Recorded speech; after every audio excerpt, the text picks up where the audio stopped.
लोकेश शाह आज फिर से एक नए वीडियो के साथ। हमारी अभी जो सीरीज चल रही है सांख्यिकी में C10 और उसमें भी आज हम ले रहे हैं पार्ट 3। पार्ट 1 और 2 में हमने प्रतिगमन क्या होता है, प्रतिगमन रेखाएं, प्रतिगमन समीकरण, प्रतिगमन गुणांक की गणना कैसे होती है, क्या फार्मूले, उसके बारे में बात की। अब हम सारा प्रैक्टिकल बात करेंगे, न्यूमेरिकल देखेंगे, अलग अलग रेस्पेक्ट में कौन से न्यूमेरिकल कौन से फार्मूले से हो सकते हैं। सबसे पहले आज हमने एक पहला क्वेश्चन लिया है, यदि bxy हमने क्या देखा था, bxy का मतलब क्या है, x का y पर प्रतिगमन गुणांक, वो हमें दे रखा है 0.8। इसी प्रकार byx y का x पर प्रतिगमन गुणांक 0.6, दोनों प्रतिगमन गुणांक दे रखे हैं। तो हमने पिछले वीडियो में देखा था कि दोनों का गुणा करके वर्गमूल करते हैं तो हमें सहसंबंध गुणांक प्राप्त हो जाता है। तो r equal to under root bx into by, bx और by जो दे रखा है दोनों का मल्टीप्लाई किया, इसका आंसर आया 0.693। हमने प्लस का निशान लगाया है केवल याद करने के लिए कि दोनों गुणांक का चिन्ह धनात्मक है तो सहसंबंध गुणांक भी धनात्मक होगा। ये जरूर ध्यान रखना कि इस सहसंबंध का अस्तित्व है या नहीं, ये संभव है या नहीं है। कैसे मालूम होगा कि r का जो वैल्यू है वो 1 से कम आना चाहिए या 1 के बराबर आना चाहिए, उससे ज्यादा नहीं आना चाहिए, और ये 1 से कम है, इसका मतलब सहसंबंध का अस्तित्व है। ये पहले टाइप का क्वेश्चन हुआ। दूसरा क्वेश्चन देखिए, यदि x इक्वल टू 0.85y, क्या है ये, प्रतिगमन समीकरण है, क्योंकि x इक्वल टू और उस साइड में y है। कौन सा प्रतिगमन समीकरण है, x का y पर है, क्योंकि पहले x है बाद में y है, तो x का y पर प्रतिगमन समीकरण हमें दिया हुआ है ना, तथा y इक्वल टू 0.89x, ये भी प्रतिगमन समीकरण है y ऑन x, एवं sigma x equal to 3। Sigma x क्या है, x श्रेणी का प्रमाप विचलन, स्टैंडर्ड डेविएशन, ये 3 दे रखा है। हो तो r इक्वल टू, ये क्वेश्चन मार्क कर रखा है कि हमें सहसंबंध गुणांक ज्ञात करना है, एंड सिग्मा y पे भी क्वेश्चन मार्क कर रखा है। सिग्मा y क्या होता है, y श्रेणी का प्रमाप विचलन, स्टैंडर्ड डेविएशन। जब हमें प्रतिगमन समीकरण दिया हुआ है तो ये अंडरस्टूड है कि इसके जो गुणांक हैं y का, यदि यहाँ गुणांक 0.85, ये कौन सा गुणांक हो गया, x ऑन y है ना, तो bxy, ये हम लिख देंगे bxy equal to 0.85, it is given है ना, ये दिया हुआ है। और यहाँ y ऑन x इक्वेशन है, तो इसमें x का गुणांक कितना है, 0.89, ये हो गया byx। yx क्यों, क्योंकि y ऑन x इक्वेशन है, y की x पर इक्वेशन है। दोनों गुणांक हम इन दोनों समीकरण से निकाल लेते हैं। तो अभी जस्ट प्रीवियस क्वेश्चन में हमने क्या देखा कि यदि दोनों गुणांक हमारे पास हैं तो दोनों का गुणा करेंगे और वर्गमूल निकालेंगे तो r प्राप्त हो जाएगा। इन दोनों से हमने ये r निकाला, r इक्वल टू रूट और दोनों का मल्टीप्लाई, और ये भी आंसर आया हमारा 0.87, ये प्लस में आया। क्यों प्लस लिखा हमने, क्यों, क्योंकि दोनों गुणांकों का जो चिन्ह है वो धनात्मक है, तो सहसंबंध गुणांक भी धनात्मक होगा। यदि ये दोनों माइनस में होते, ये माइनस में और ये भी माइनस में, तो इनका मल्टीप्लाई करते तो माइनस इंटू माइनस तो प्लस हो जाता, लेकिन जब हम यहाँ आंसर लिखेंगे तब हमें माइनस का साइन शो करना पड़ेगा। ये हमने प्रीवियस वीडियो में बात की थी कि दोनों गुणांकों का जो चिन्ह होगा वही चिन्ह सहसंबंध गुणांक का होगा। ये हमें लिखना पड़ेगा, भले रूट के अंदर माइनस इंटू माइनस प्लस हो गया, लेकिन जब बाहर शो होगा कोरिलेशन का वैल्यू, वहां पर हमें वो साइन शो करना पड़ेगा। तो यहां पर हमने r तो निकाल दिया, अब हमें क्या निकालना है, सिग्मा y, प्रमाप विचलन निकालना है। पिछले वीडियो में मैंने कुछ फार्मूले बताए थे आपको, bxy equal to r sigma x upon sigma y, byx equal to r sigma y upon sigma y। उन दोनों में से कोई भी एक फार्मूला यूज करिए, क्योंकि आपके पास तो दोनों गुणांक दे रखे हैं, दोनों में से कोई सा भी एक फार्मूला यूज कर लो तो आपको सिग्मा वाई मिल जाएगा। हमने ये फार्मूला ले लिया b x y equal to r sigma x upon sigma y. यहाँ पर हमारे पास केवल सिग्मा वाई अननोन है, बाकी सारी वैल्यूज गिवन है। बी एक्स वाई का वैल्यू हमने रख दिया, आर अभी हमने फाइंड किया 0.87, इसे हमने रख दिया। सिग्मा एक्स 3 गिवन है, ये रख दिया। Sigma y as it is रख दिया। अब इस सिग्मा वाई को हम उधर ले जाते हैं और 0.85 को इधर ले आएंगे, है ना। ये हमने सॉल्व कर दिया, मल्टीप्लाई करने पर ये आ गया, सिग्मा वाई क्रॉस मल्टीप्लाई हो गया और 0.85 को हम यहाँ ले आए तो 3.07 ये आ गया standard deviation of y sigma y. तो हमने इस क्वेश्चन से क्या सीखा कि जब हमें दो इक्वेशन दे रखी हैं, वो भी फुली डिफाइन है, इक्वेशन भी फुली डिफाइन है, देखने से मालूम चल जाता है कि ये x का y पर और ये y का x पर है, तभी हम ये गुणांक ज्ञात करेंगे। अगर हमें कोई साइमल्टेनियस इक्वेशन, दो इक्वेशन ऐसे ही दे दी हैं और मालूम नहीं हो रहा है, डिफाइन नहीं किया है कि ये x ऑन y है, y ऑन x है, तब हम डायरेक्ट ये गुणांक नहीं लिखते हैं। वो क्वेश्चन आगे आएगा तब हम बात करेंगे।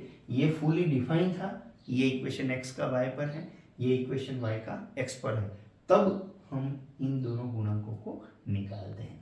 ये दो क्वेश्चन हमने जो किए, दोनों में एक तो r equal to under root b x by b y x, ये फार्मूला हमने यूज किया। एक कोई भी स्टैंडर्ड डिवीजन निकालना हो तो भी हम इसका यूज कर सकते। अब तीसरा क्वेश्चन एक और लेते हैं, एक और वैरायटी का क्वेश्चन है जिसमें क्वेश्चन दिया है 1000 अधिकारी हैं, उनकी लंबाई और उनके भार के आंकड़े हमें दे रखे हैं। यहाँ पे क्या दिया है, देखिए ये माध्य और प्रमाप विचलन किसका है, लंबाई का माध्य इतना है और प्रमाप विचलन इतना है। यहाँ ये जो दो लाइन कर रखी है ये इंच को शो कर रही है, ये इंच में, इसकी इकाई इंच में शो की गई है। भार जो है उसका माध्य इतना है और भार का प्रमाप विचलन इतना है, ठीक है। अब लंबाई को हम x मान लेते हैं, वहां नहीं दे रखा है, ये मैंने लिख लिया है कि लंबाई को हम x माने और भार को यदि हम y मान लेते हैं तो इसको हम सिंबल के रूप में यहाँ अभी लिखेंगे, तभी हम इक्वेशन फाइंड कर पाएंगे। और क्या दे रखा है, ये सूचना दी है। इसके अलावा हमें r इक्वल टू 0.6 सहसंबंध गुणांक का मूल्य भी दे रखा है। और अब पूछा क्या है, ये सूचनाएं तो दी है और a और b ये दो क्वेश्चन निकालने हैं हमको। पहला क्वेश्चन है 200 पौंड 200 lbs भार यदि किसी अधिकारी का है तो उसकी लंबाई ज्ञात करो, और 5 फीट की यदि लंबाई है तो उसका भार ज्ञात करो। अर्थात आपको लंबाई भी ज्ञात करनी है, आपको भार भी ज्ञात करना है। इट मीन्स हमको दोनों इक्वेशन निकालनी पड़ेगी, ठीक है ना।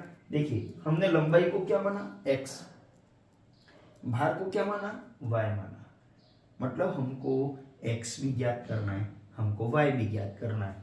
कौन से समीकरण निकालेंगे, दोनों समीकरण निकालेंगे, x on y and y on x, दोनों समीकरण निकालेंगे तभी हमारे दोनों क्वेश्चन सॉल्व हो पाएंगे। यदि यहाँ पर पहला क्वेश्चन ही होता, दूसरा न होता, पहला क्वेश्चन क्या है कि इतना भार है उसकी लंबाई ज्ञात करो, लंबाई को हमने क्या माना है x, केवल लंबाई ज्ञात करनी होती हम एक ही समीकरण निकालते, कौन सा, x का y पर प्रतिगमन। क्यों, क्योंकि हमें x ज्ञात करना है। यदि केवल भार ज्ञात करने का दिया होता तो भार को हमने y माना है तो y का x पर प्रतिगमन समीकरण, एक ही इक्वेशन निकालते। लेकिन यहाँ पर दोनों चीजें निकालनी है, लंबाई भी निकालना है और भार भी निकालना है, इसलिए हम दोनों इक्वेशन निकालेंगे। और यदि मान लो क्वेश्चन में पहले से ही कहा है कि दोनों प्रतिगमन समीकरण ज्ञात कीजिए तो फिर हमें ज्ञात करना ही है। लेकिन मान लो न्यूमेरिकल में ऐसा पूछा जाए कि ये दिया हुआ और ये ज्ञात कीजिए, तो ध्यान रखना जो ज्ञात करना है उसी का समीकरण हम फाइंड करते हैं। चलिए अब ये जो सूचनाएं दे रखी थी इसको थोड़ा सा हम कोड वर्ड में लिख देते हैं ताकि हम फॉर्मूले में इसको पुटअप कर सकें। लंबाई को x माना, भार को y माना है, तो माध्य x का माध्य है, इसको x बार लिखेंगे, y का माध्य 150 तो y बार इक्वल टू 150, अब प्रमाप विचलन को अपन सिग्मा लिखते हैं। x का प्रमाप विचलन सिग्मा x 2.5, भार y का प्रमाप विचलन सिग्मा y ये 20 और r 0.6 दे रखा है। ये सारी सूचनाएं दे रखी हैं। अब हमें पिछले वीडियो में से देखना है कि कौन सा इक्वेशन का फार्मूला हम लेंगे। पिछले वीडियो में आप देखना मैंने 3-4 इक्वेशन लिखी थी और बताया था कि इक्वेशन नंबर 1 इस कंडीशन में यूज होगी, 2 है वो इस कंडीशन में यूज होगी, 3 इस कंडीशन में यूज होगी। यहाँ पर आपको x और y श्रेणी नहीं दे रखी है, आपको इंफॉर्मेशन गिवन है, डिटेल्ड इंफॉर्मेशन गिवन है, सारी सूचनाएं दे रखी हैं। अब आप ढूंढ लीजिए कि ये सारी सूचनाएं कौन से इक्वेशन में रखनी पड़ती, कौन सा सेलेक्ट करें। तो हमने 2 ये इक्वेशन निकाल, इधर x का y पर और इधर y का x पर। ये समीकरण हम काम में लेंगे। x minus x bar equal to r sigma x upon sigma y, y minus y bar, इसको उधर लिखेंगे तो y minus y bar, r sigma y sigma x minus x bar. ये इक्वेशन मैंने क्यों लिखी, क्योंकि सारी सूचनाएं दे रखी हैं, x बार, y bar, r sigma x sigma y, सारी चीजें दोनों में दे रखी हैं। हमको केवल पुटअप करना और सॉल्व करना है, ठीक है ना। ये सारी वैल्यूज जो हैं इन दोनों इक्वेशन में हम रखते हैं। x बार की जगह x बार, r ये सिग्मा x ये sigma y, y minus y बार। अब इसको टाइम को थोड़ा सा सेव करेंगे। डायरेक्ट सॉल्यूशन लिखा है, इस पूरे का सॉल्यूशन 0.075y और इसी 0.075 का मल्टीप्लाई इसमें करेंगे तो ये आ गया, और इस 68 को इधर करेंगे, ये प्लस आया, इसमें से ये माइनस होगा, ये हमारा इक्वेशन आ गया। इक्वेशन का फॉर्मेट कौन सा है, कल भी हमने लिखा था, कौन सा, x equal to a plus b y, ये फॉर्मेट आना चाहिए। हो सकता है a 0 हो, वो कोई दिक्कत नहीं है, लेकिन फॉर्मेट ऐसा आना चाहिए, और यही फॉर्मेट हमारा आया। यही बात हम यहाँ करते हैं, सारी वैल्यूज हमने ये रख दी हैं और यहाँ पर उस पूरे को सॉल्व करेंगे। 4.8 आया, 4.8 का अंदर मल्टीप्लाई कर दिया दोनों में, तो ये सॉल्यूशन आया। 150 को इधर लाए, ये प्लस हो जाएगा, यहाँ से उधर गया तो ये हमारा फाइनल आंसर ये बचा, y इक्वल टू दिस। अब दोनों इक्वेशन तो आ गई, अब अपन को जो क्वेश्चन पूछे हैं उनका आंसर निकालना है। पहला क्वेश्चन है लंबाई ज्ञात करनी। लंबाई को हमने क्या माना, x, इसका मतलब कौन सा इक्वेशन यूज होगा, ये वाला जो ज्ञात करना है उसी का इक्वेशन यूज होगा। x ज्ञात करना है तो x का y पर, चलो तो y तो दिया हुआ है, y क्या है, भार कितना है 200 पाउंड, 200 lbs दे रखा है ना, तो यहाँ पर इस इक्वेशन में y का वैल्यू हम 200 रख देते हैं, क्योंकि ये गिवन है, ये कहा है कि 200 भार है, तो 200 हमने रख दिया और इसको सॉल्व किया, ये आ गया, और हमने इंच का साइन लगा दिया है ना, क्योंकि लंबाई को इंच में शो किया गया है। ये लंबाई आ गई, जिसका भार 200 पाउंड है उसकी लंबाई इतनी होगी। चलो अब अगला क्वेश्चन, जिसकी लंबाई 5 फीट है, यहां थोड़ा सा ध्यान देना है, भार ज्ञात करना, भार को हमने y माना है, तो y का x पर इक्वेशन, ये वाला इक्वेशन यूज होगा। अब यहाँ x का वैल्यू कितना दे रखा है, 5 फीट, ये फीट दे रखा है। हमारी ये सारी इंफॉर्मेशन है ना क्वेश्चन में, वो इंच में है, इंच में कन्वर्ट करना पड़ेगा, फीट को इंच में कन्वर्ट करें। एक फीट में 12 इंच है, तो 5 इंटू 12 60 इंच हो गया, और ये 60 इंच या 4.5 इंटू 60, ये 4.8 इंटू 60, ये हो गया 288, और ये माइनस करने पर 111.6, और अब यहाँ मैंने एलबीएस लिख दिया, ये पॉइंट, क्यों, क्योंकि हम भार ज्ञात कर रहे हैं। ये क्वेश्चन हो गया। तो इस क्वेश्चन से हम क्या समझे कि हमें जो चीज़ ज्ञात करनी है उसका इक्वेशन हम सेलेक्ट करेंगे, मतलब उसका इक्वेशन ही हम ज्ञात करेंगे। यहाँ पर तो हमें दोनों चीज़ें ज्ञात करनी थी, इसलिए हमने दोनों इक्वेशन निकाले। चलिए अब अगली वेराइटी है फोर्थ क्वेश्चन। फोर्थ क्वेश्चन में क्या दे रखा है, लगभग ये सेकेंड क्वेश्चन के इक्वलेंट ही है, सेकेंड क्वेश्चन जैसा ही है ये फोर्थ क्वेश्चन भी। हर वेराइटी का एक एक क्वेश्चन अपन देखते हैं। यदि x का प्रसरण 6.7, प्रसरण को बोलते हैं variance, variance of x equal to 6.7, y का प्रमाप विचलन सिग्मा y स्टैंडर्ड डेविएशन ये 2.6 और एक प्रतिगमन समीकरण दे रखा है। प्रतिगमन समीकरण x इक्वल टू, मतलब ये डिफाइन इक्वेशन है ना, यहाँ पर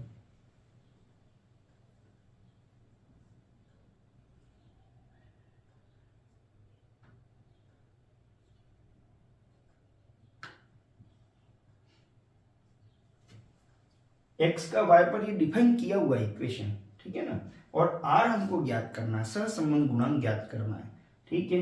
अब जो है पहले इसको सिंबल में लिख दें। x का प्रसरण क्या होता है, वेरिएंस क्या होता है, स्टैंडर्ड डेविएशन का स्क्वायर, है ना। तो x का स्टैंडर्ड डेविएशन सिग्मा x होता है, सिग्मा x का स्क्वायर, है ना, ये प्रसरण इक्वल टू 6.7, लेकिन हमको तो चाहिए सिग्मा x, इसको स्क्वायर को उधर लेकर रूट हो गया, 6.7 का रूट हो गया 2.6, और क्या दे रखा है, सिग्मा y भी दे रखा है 2.6, और ये इक्वेशन x का y पर इक्वेशन है, तो ये जो मल्टीपल जो दे रखा है ना, ये क्या है, तो ये bxy है, क्योंकि x का y पर इक्वेशन है, इसलिए bxy इक्वल टू ये हमने निकाल लिया। अब ये इंफॉर्मेशन तो हमारे पास है, हमको r ज्ञात करना है, तो अपना वही फार्मूला हम यूज कर लेते हैं वापस, bxy equal to r sigma x upon sigma y। अब r ज्ञात करना है, r को यहीं रहने दे और उसको उधर ले जाए, तो r इक्वल टू bxy, और ये उधर जाएगा तो सिग्मा y ऊपर सिग्मा x नीचे, वैल्यू सारी रख दी, ये कट गया 0.95, ये r का वैल्यू निकल गया। ये हमने देखा, ये 4 प्रकार के क्वेश्चन हमने देखे हैं, आगे और दूसरी वैरायटी क्वेश्चन। अब हम नेक्स्ट 5वीं वैरायटी का क्वेश्चन लेते हैं। इसमें कुछ अलग है, पहले जो अपन ने 4 क्वेश्चन किए उससे हट के है। 2 प्रतिगमन समीकरण यहाँ पर दे रखे हैं। यहाँ पर देखिए इसका फॉर्मेट जो है युगपत समीकरण जैसा है, साइमल्टेनियस इक्वेशन दे रखा है। इसको देखने से ये मालूम नहीं होता है कि x का y पर कौन सा है और y का x पर कौन सा है, ये हमें जरूर ध्यान रखना है। इसको थोड़ा सा ध्यान से हम समझेंगे, देखने से मालूम नहीं हो रहा। अब तक हमने जो क्वेश्चन किए उसमें देखने से मालूम हो रहा था।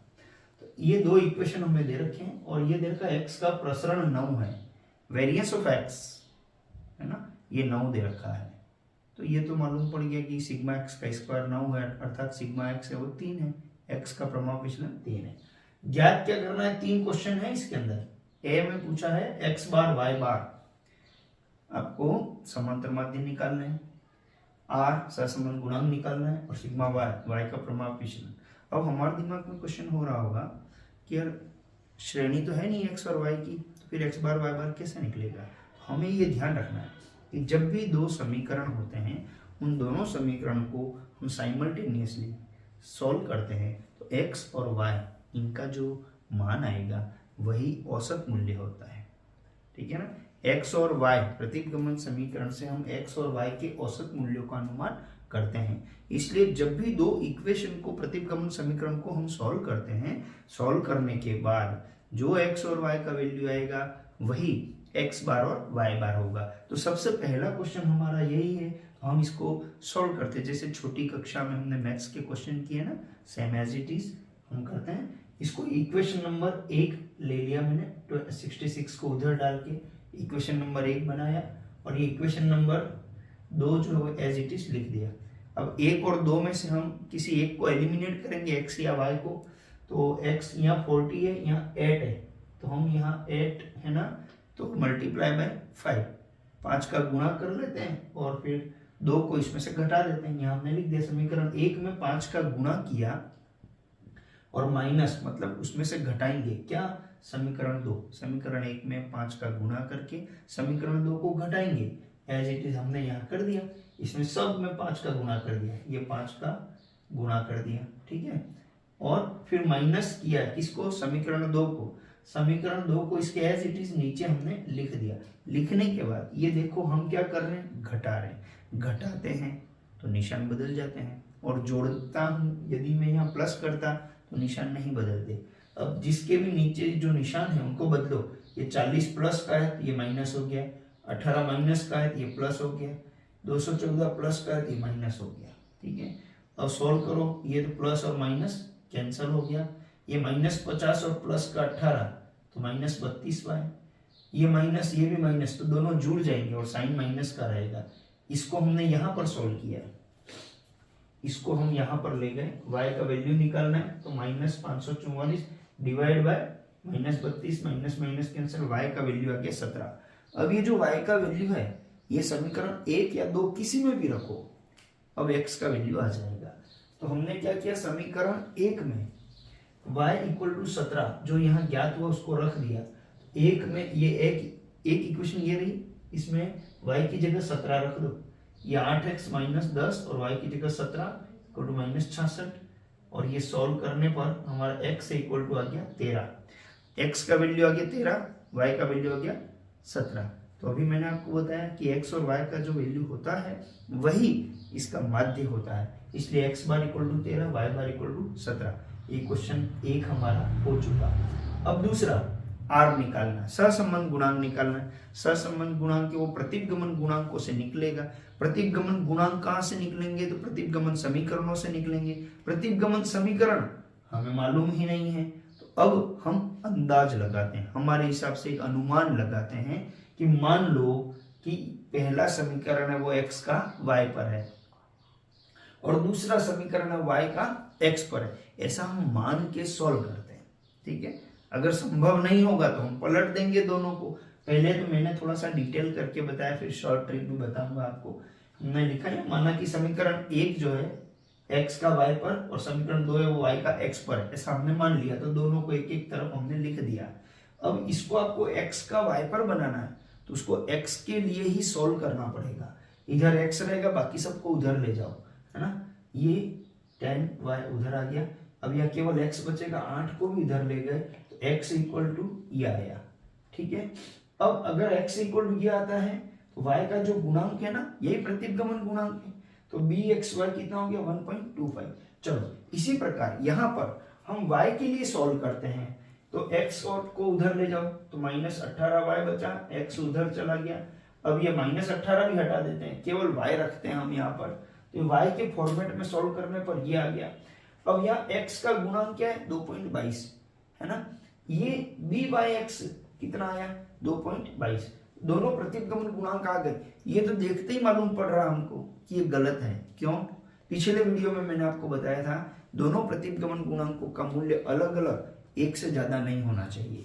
क्यों, क्योंकि दोनों का गुणा करेंगे तो एक से ज्यादा आएगा, और सहसंबंध गुणांक कभी भी एक से ज्यादा नहीं आता। ये तो वैसे यही दिख रहा है, सॉल्व करके देखने की भी जरूरत नहीं है, फिर भी हम सॉल्व करके देख लेते हैं कि r हम निकालें, दोनों का गुणा करते हैं और रूट किया तो इतना वैल्यू आ रहा है, संभव ही नहीं है।